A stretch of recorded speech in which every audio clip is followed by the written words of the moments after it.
the record first. So today we're going to discuss about differential relay or differential protection scheme. Okay, sometimes it is also been called as unit protection scheme or zone protection scheme. Okay, there are several names of this, but it is usually known as differential relay or differential protection scheme.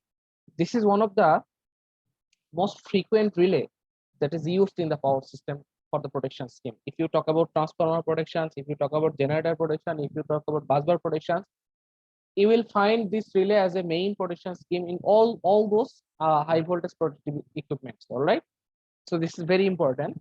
Now, as you can understand, the word is differential. It means this relay will respond to a vector difference between two or more actuating quantities. Okay, it will respond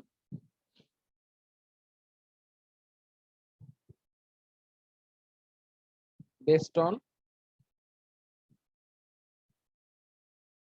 the difference between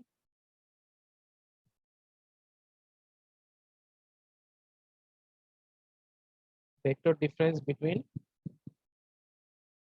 two or more actuating quantities or parameters.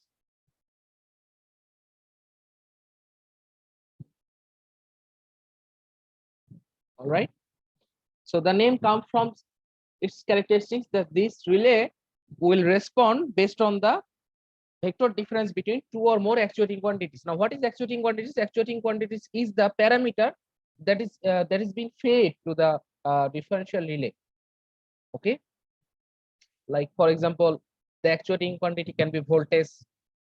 If this is a voltage differential relay, if this is a current differential relay, then the actuating quantity may be current. Okay, so actuating quantity, actually it is a general term. It indicates that what type of parameters you are actually comparing through this differential relay. That's the simple thing.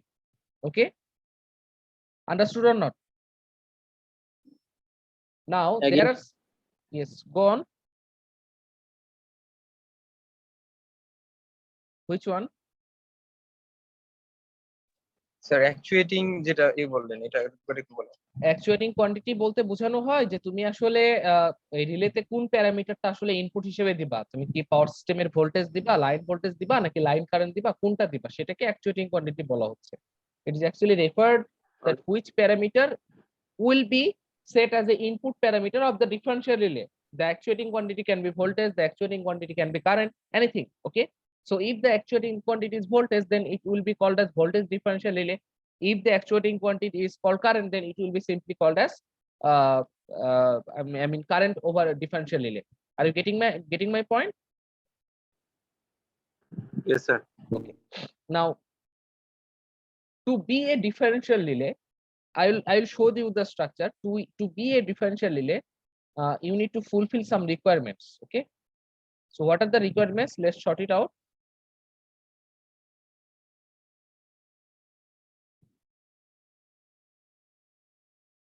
There are two requirements actually.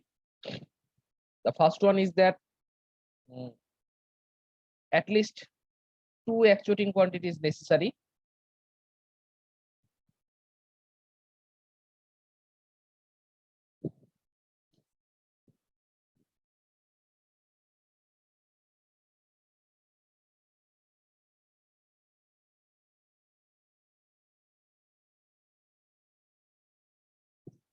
This is the first one, because whenever you are trying to difference someone, you cannot difference with one, can you? So to make a differential status, to make a difference, at least you need two numbers, right? Can you difference one from one? What is the difference of one? Can you identify that? What is the difference of one? No, you cannot, right? But if I say that difference between 1 and 2, then you can make the difference, isn't it? So differential relay is actually response, or it decides whether it has to operate or not based on the difference between two actuating quantities, at least two actuating quantities. So that's the first requirement, that if there is a provision of differential relay, uh, uh, uh, uh, as it is operating based on to the vector difference, so actuating quantity must be two. It may be more than two, but at least two. But generally in practice, two actuating quantities is always used as an input parameter of the differential relay. Not more than two is is rarely used. Okay. So the next requirement, have you got this first point? Yes, sir. Okay, the second point is that the actuating quantity must be similar in nature.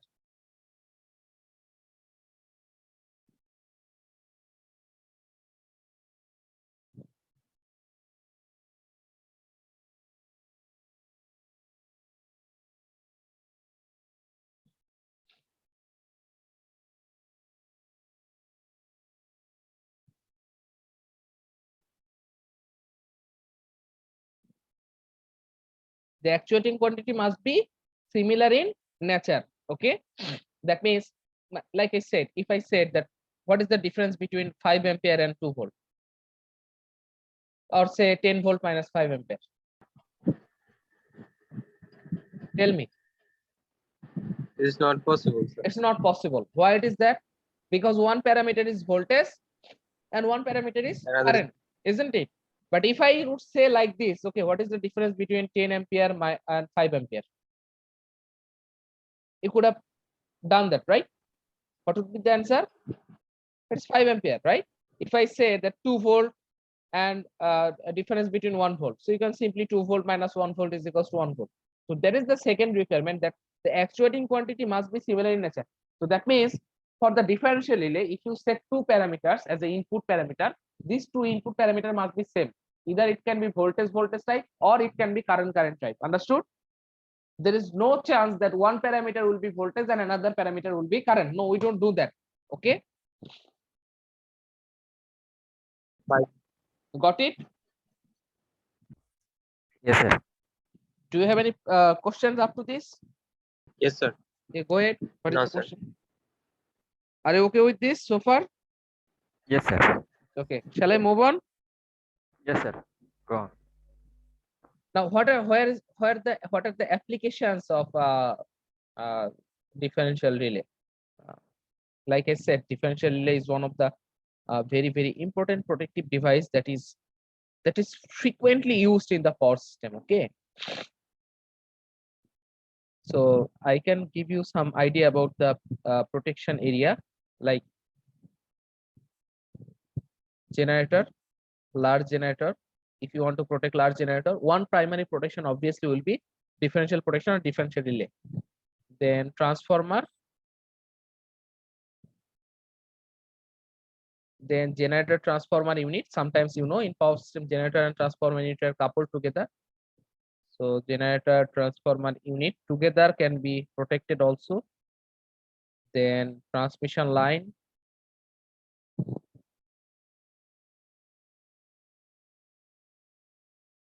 then bus bar. Even in some very large motor,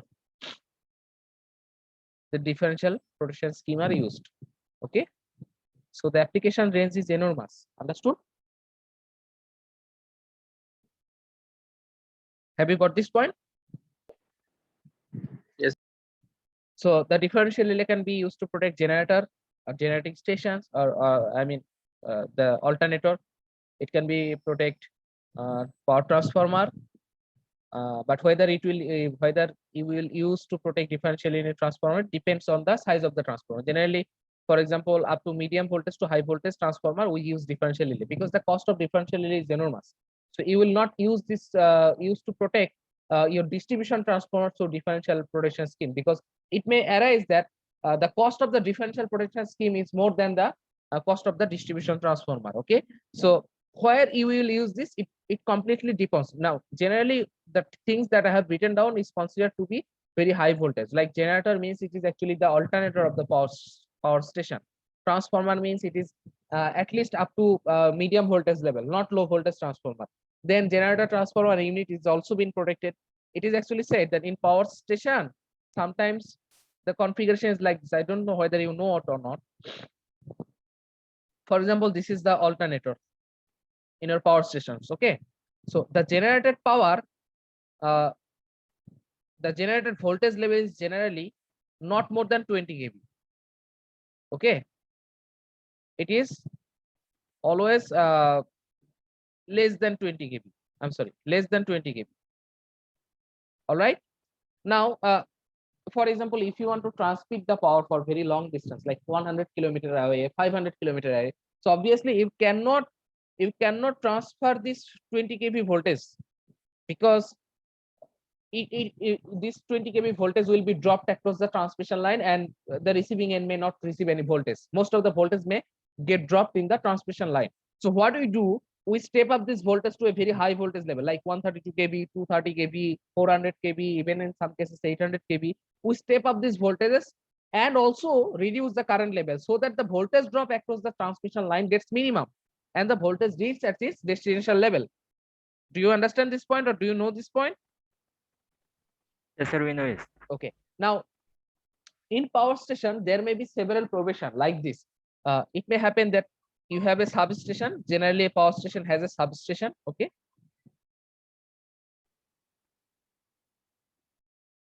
So that generated 20 kV voltage or up to, generally in state of Bangladesh, it is not more than 14 kV. I have not seen more than 14 kV generated power, but yes, alternator can generate up to 20 kV voltage, not more than that. Okay.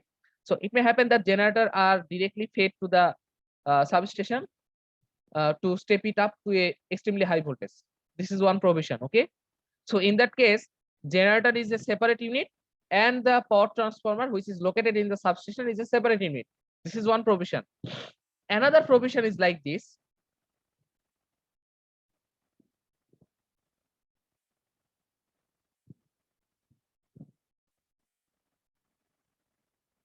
Another provision is like this. This generator is directly coupled with a transformer first. Okay. Then it is fed to the substation. Maybe two stage, I mean, what happened to this person? Okay, maybe two-stage step up is done here. Okay, first of all, let's say this is 11 kV and this is 33 kV. So one of the step may be that this generated 11 kV voltage is first step up to 33 kV through this power transformer. Then from 33 kV to, let's say, 400 kV is done by the power transformer located at substation. So this is the generator transformer unit that we are talking about. This is this one, right? A transformer, power transformer may be coupled with the directly generator before it supplied to the substations. Okay, so this whole unit can be protected through this differential relay. That's the thing I'm talking about. Understood? Yes, sir, understand. Sir. Have you got this point? Yes, Guys, these are very necessary informations that I'm providing you in, especially in today's class. All right. So Yes, sir. the lecture materials may not be organized properly. I know you may face some trouble, but please follow the video lectures, make your own notes, okay? Because these are the very delicate and important informations that I'm sharing with you, okay? Okay, sir. Next is the transmission line. You know, we have some high voltage transmission line, ultra high voltage transmission line, extra high voltage transmission line. So the cost of this transmission line is enormous, okay? So you cannot let this transmission line unprotected. Let's say this is the 400 kV transmission line. So the cost associated with this transmission line is enormous. So okay, so sometimes the whole transmission, this high voltage or extra high voltage transmission line are also being protected by this differential relay. Okay. Then bus bar is generally located at the substation. We generally have more than one types of bus bar is available: primary bus, secondary bus, or backup bus bar. Okay. So I think you already have learned those things from your power stations. I think there Sir. should be. Yes, go ahead. Sir, we cannot take this the bus bar about that, sir. Which one? Bus bar. Bus bar. Yes, sir. Little bit, sir, explain about the bus bar. Okay. Bus bar, right? Yes, sir. Right.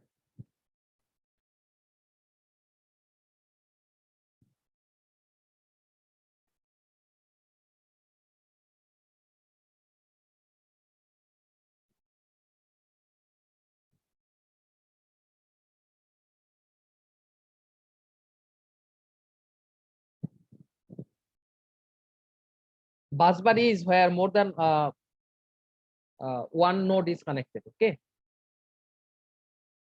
For example, this is a substation. Okay, this is a substation. All right.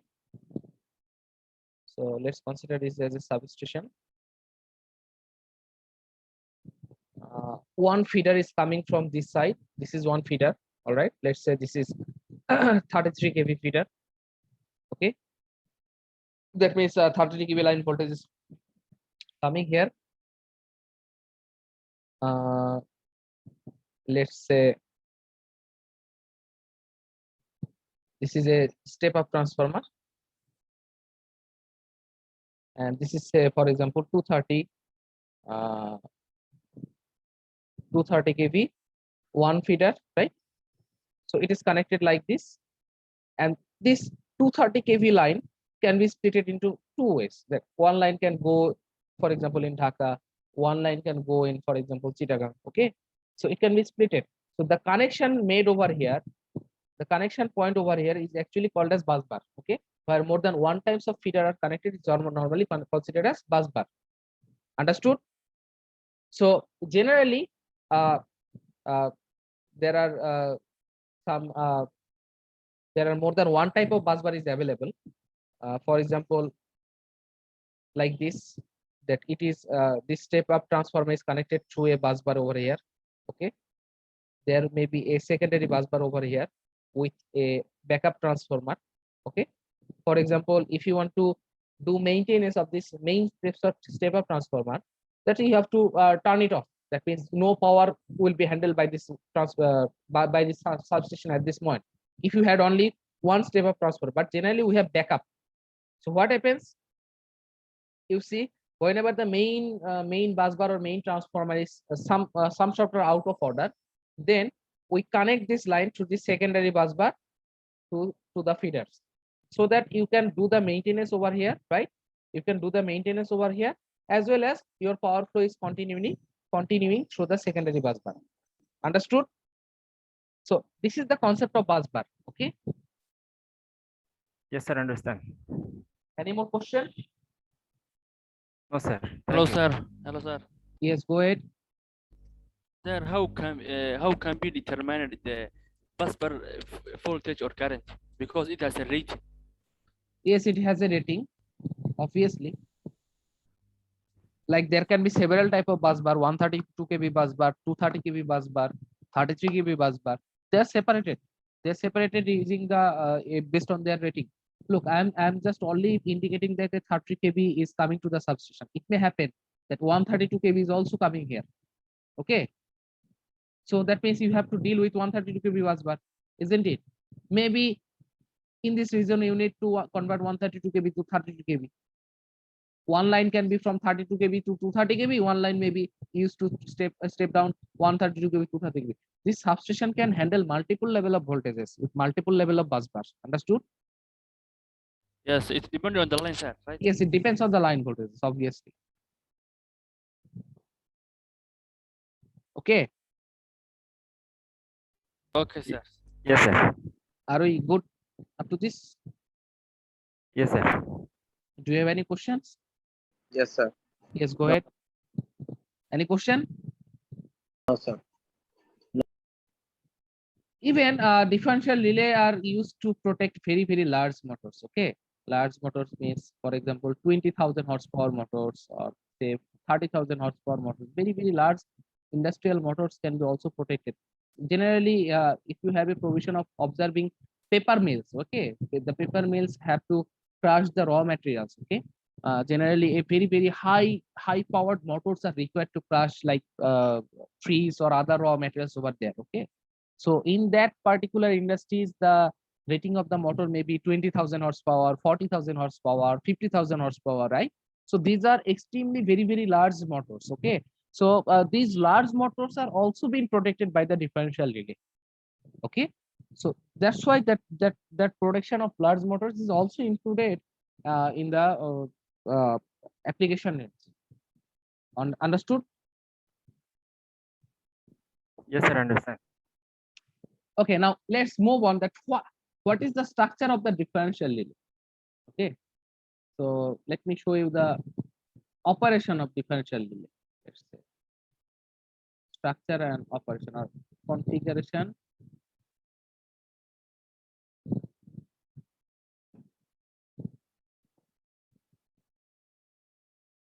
operation.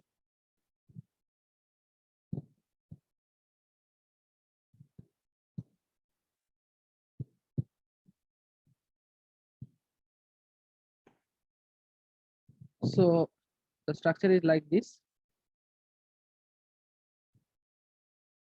Elements to be protected.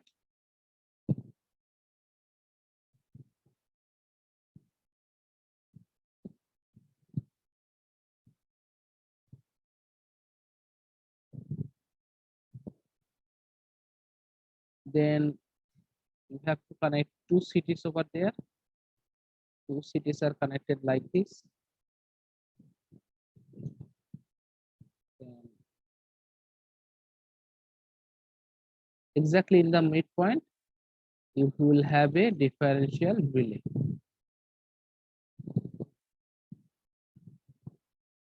This is city 1. This is city 2. Okay. Now, one evident advantage of differential protection scheme is, guys, very simple. It doesn't consider separately whether it is transformer, whether it is generator, whether it is transmission line, whatever the type is. That is simply consisted by, or that is simply assumed by the elements. Okay. It doesn't need to understand that whether it is protecting generator or whether it is protecting transformer or whether it is protecting bus bar or not. It doesn't consider the elements separately. Okay. For this, the transformer, the generator, the transmission and all the elements are same. So that's why I have written here that elements to be protected, because it doesn't consider the characteristics of transformer, generator, transmission line separately. What it does, what is the important characteristics of differential protection scheme? That you have defined it a zone. This is the area or zone you have divided. All right. So how this differential protection scheme are operated? Any fault within this mentioned area or mentioned zone, the differential relay will operate. Okay. Understood or not? And any fault out of this zone, the differential relay will not operate. That fault will be detected by some other else. But the characteristics of the differential relay is that it will operate only for the internal fault that that may occur within the prescribed area you have defined it for. Okay.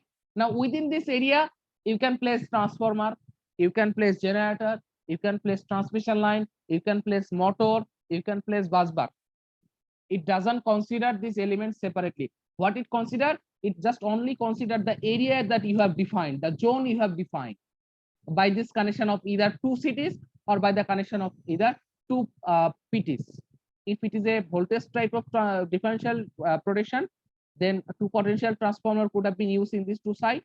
And if it is a current type of differential protection, then two cities or current transformer used. These two cities are actually used to define the area that the differential protection scheme will operate. Understood? Yes, sir. Got it?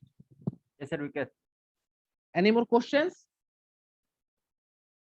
Up to Sir, this, do you have any question? Sir, Yes. there is protection for the external fault or internal fault. It only protects for the internal fault. It doesn't protect to the external fault. Let's go on to operation first. Okay. Okay, sir. So this is the differential relay, no problem. For example, let's consider the rating of the city. For example, this is 200 by 5. That means primary rating is 200, secondary rating is 5. Let's assume this city is also like this one. This is 200 by 5. Okay. And generally the setting of the differential relay is 0. That means it compares with the 0 value. The difference is compared with the 0 value. Okay. Now let's assume the connection like this. The city connection are such like this. If the primary winding follows from left to right, the secondary will flow in the opposite direction. Okay. The same goes here. If the primary current flows from left to right, the secondary will be in opposite direction. Okay, let me have a receive a call. I'm coming. Okay, wait.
Okay. So the connections of the cities are such that the primary and secondary current direction will be opposite to each other. Okay. Like I have given you example. Let's say this is I1. Sorry, no. If the primary current flows here from left to right, the secondary will flow from right to left. If the primary current flows from left to right, the secondary will from right to left, like this. Okay. Now, like I said, the differential relay is supposed to operate only for internal faults, not for external one. So let us check that whether it happens or not. Okay. So let us assume one fault location out of this region. This is F1, right? Are you getting me? Guys, can you see? Yes, sir. Yes. Okay, so if this is a fault one fault current is flowing in this direction, right? As you know, the fault current will be contributed from both directions. So another fault current is coming from this side. Okay. Now take a closer look. What is the direction of current flow in this city? Left to right, right? Isn't Yes, it? sir. No, sir. So Yes, sir. the secondary will flow from right to left. All right. This is I1. The value of I1 is 5. And what is the direction of the fault current over here? It is again from left to right, right? So what will be the direction of the secondary current flow? Right to left. Let's say this is I2. Okay. So now if you take a closer look at the current flow, that I1 is flowing in the relay coil like this way, isn't it? Yes, sir. And I2 is coming like this, right? So the resultant current, you see, the resultant current at the relay is opposite to each other, isn't it? The Yes, two sir. currents are entering the relay coil. It is facing one to each other. It is opposite to each other, right? So what will be the resulting current? It will be like this, I1 minus I2, isn't it? Yes, sir. And as the two cities are same in magnitude, so the I1 is also 5, I2 is also 5. So I1 minus I2 is equals to 0, right? Yeah. Now, whenever the resultant current at the differential relay is 0, the differential relay will not operate. Understood? Yes, To sir. operate the differential relay, the resultant current must be greater than the 0. Got it? Yes, sir. We get. Have you understood up to this point? Yes, sir. This point I understand. Now let's take an example for internal fault. It was for external fault. Let us consider for internal fault. Okay.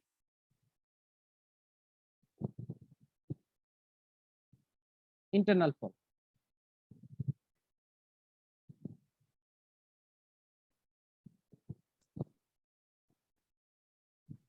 Let's say this is my fault location, F1. Okay. So, you know, one fault current will flow like this way. One fault current will coming to this way, isn't it? Another fault current will be coming from this side, right? Okay. Yes, sir. Yes, sir. Now tell me the directions of the current flow. It is from left to right, right? Yes, sir.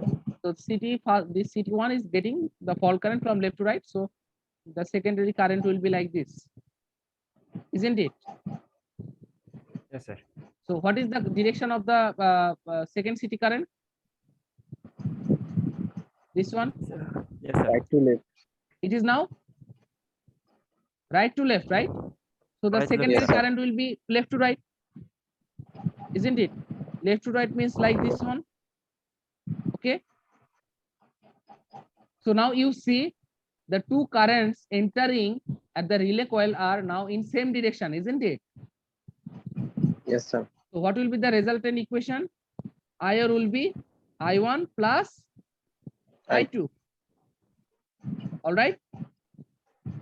IR will be I1 plus I2. That means 5 plus 5, which is actually what? 10, greater than 0, isn't it? So once the Yes. current, resultant current across this differential relay is more than 0, the differential relay will operate, obviously, no doubt. Understood? Yes, sir. Understand. So that means the differential relay, like I said, it will operate only only if the fault occurs within the area. That means it will operate only for the internal fault, and the for external fault it will not operate. That fault will be protected by some other protective device. That's not the headache of the differential relay. Differential relay only concerns about the fault which happens in the internal area. Okay, Yes, sir. Okay. understood? Sir, Yes, the sir. point of the right to left, sir. Yes, which one here? Yes, sir. Where it is coming, sir? From this side of this side, sir. It's This coming another side. upward. Another side. The fault in the power system will be bidirectional. Yes, sir. Okay. Both directions, sir. Both directions. Some other sources are contributing here. For example, Yeah. power flow flows in the power system in bidirection. Okay. Always Yes, sir. remember It's coming, sir. This side. It's Yes. going for the. that. It is It's coming going for from this sir. side. It is Yes, coming sir. from this side. Okay. Yes, sir. Understood? Yes, sir. I understand. Yes, sir. Any more questions? No, sir. For my side. So let me take a 5-minute break. Then I will show you some limitations of this differential relay. Okay. Okay, sir. And also it is called as unit protection. Why it is called unit protection? Because it considers this whole region, this whole area as a unit. It doesn't consider the elements separately. Like I said before, it doesn't consider generator transformer separately. It considers the whole defined area as a unit. And within this unit, if fault occurs, the differential relay will respond or will protect. If fault occurs outside of this unit, the differential relay will not occur. So that is the reason that sometimes differential protection scheme is also called as unit protection scheme. Okay, unit protection scheme. Understood? Yes, sir. I understand. So let me take a 5 minutes break. Then I'm coming to discuss you about the limitations and possible solutions. Okay.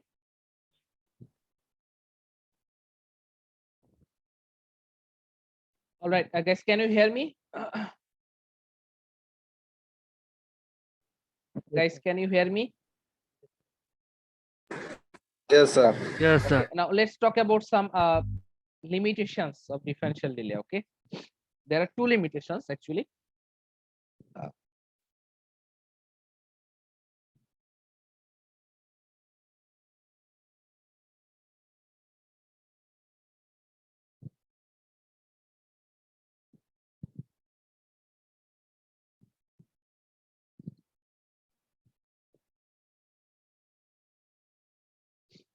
All right.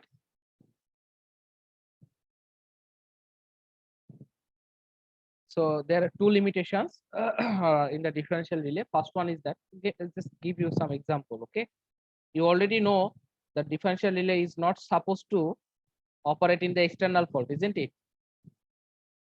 Yes, Do sir. we agree on that? Yes, sir. We agree. Okay. So let's consider one problem first. This is the first one. If two cities are not identical,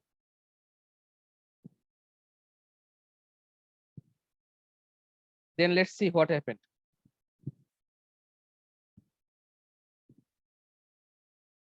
That means, for example, this is 200 by 6, this is 200 by 5. It may happen in real scenario. It will be very harsh to find two exact identical city. Okay, there will be some difference between two cities. No matter how much you try, you cannot produce two identical cities 100% identical to each other. No, you cannot do that. So for there, if you consider the external fault, I know that resultant current should have been I1 minus I2, isn't it? Yes, sir. So now take a closer look. External fault happens, but what is the value of I1 minus I2? Now this is 6 minus 5, which is 1, right? Isn't it greater than 0? It's greater than zero. What will happen to the differential relay? Should it operate or should it not? It will operate, right? Operate, sir. It will operate, but it should not be, isn't it? Because it is external fault. The differential relay should not operate. Now, why this happened? Because the cities that you have used here are not identical. Okay, so the first limitation is that for the differential relay, the two cities or to the instrumentation transformer must be identical, which is very difficult to find. Okay, understood or not? Second limitation, if the relay coil is not connected to the midpoint. For example, if the relay coil is not exactly connected to the midpoint, you know, up to this we had connected at the exactly midpoint, but if the relay coil is not connected to the midpoint, let's see what happened. The second case is that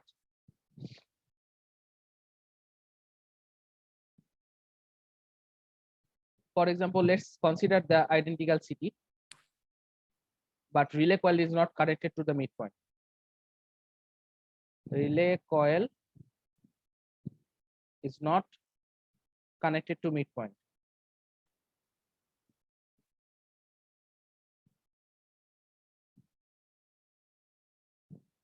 Okay.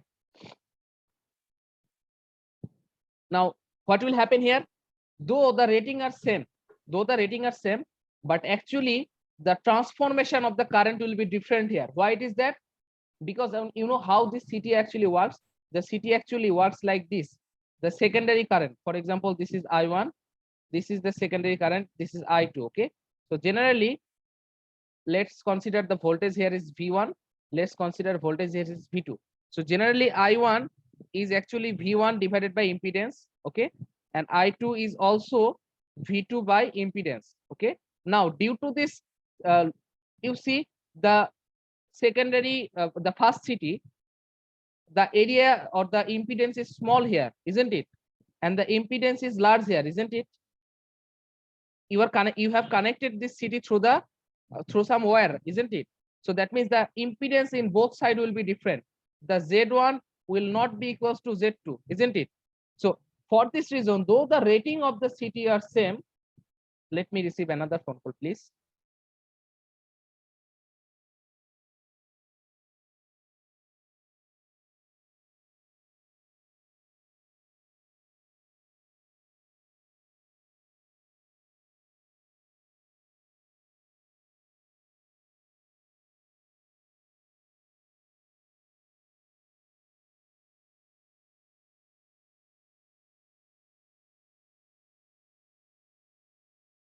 All right. So those the CT rating are same, but actual transformation current in a secondary side from this will be different.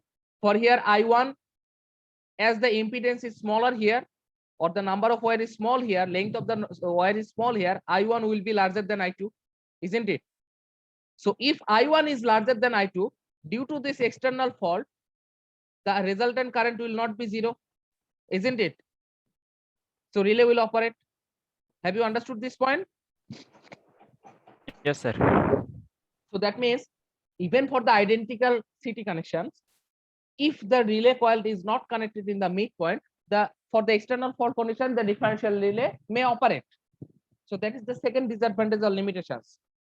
So to operate perfectly for a differential relay, you need to fulfill two conditions, which is impossible to achieve. The first one, two CTs should be identical, which is very, very difficult to achieve. And the second one is more difficult than that one. The relay coil should be connected exactly midpoint. Now, you know it is very difficult. For example, these cities located, these two cities are located 100 meters away from each other. So to precise finding the midpoint will be always difficult for you.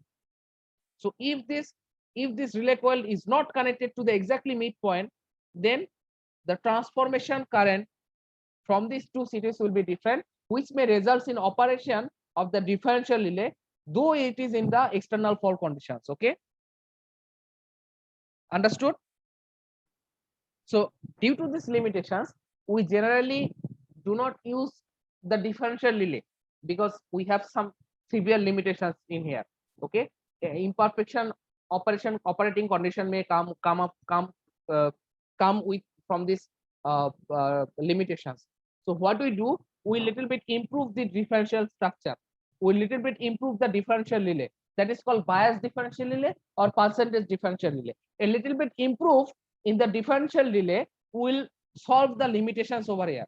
You will find that if the relay coil is not connected to the midpoint, still it will not create any problem for the external fault. Even the two relays are not identical, it will not create any problem for the external fault operations. Okay, so we will discuss those improvement in the next class, inshallah. All right, today the discussion is up to this. If you have any question, you may ask. If not, then I will end today.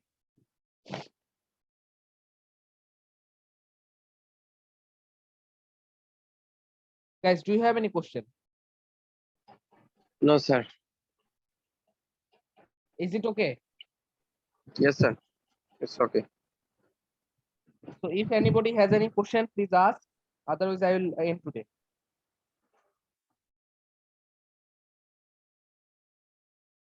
Sir. We will discuss the improvement in the next class, inshallah. Okay. Okay. Yes, go ahead. Sir, my question is, sir, how is midpoint, sir? Yes. Who is going, sir, for some else initial problem, or there is some inside the relay, sir? No, the midpoint problem is the connection point, external. Okay. The relay Yes, sir. cable, you can connect it to the any location here, any location. But problem is that for the differential potential, it should be connected to the exact midpoint. If you connect it apart from the midpoint, then this problem arises.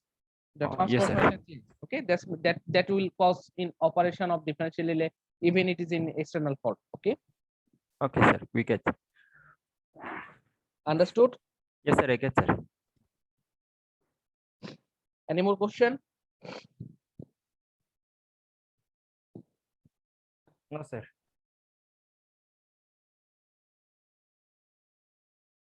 Any more questions from you? No, sir. So we are good up to this. Yes, sir, it's good, sir.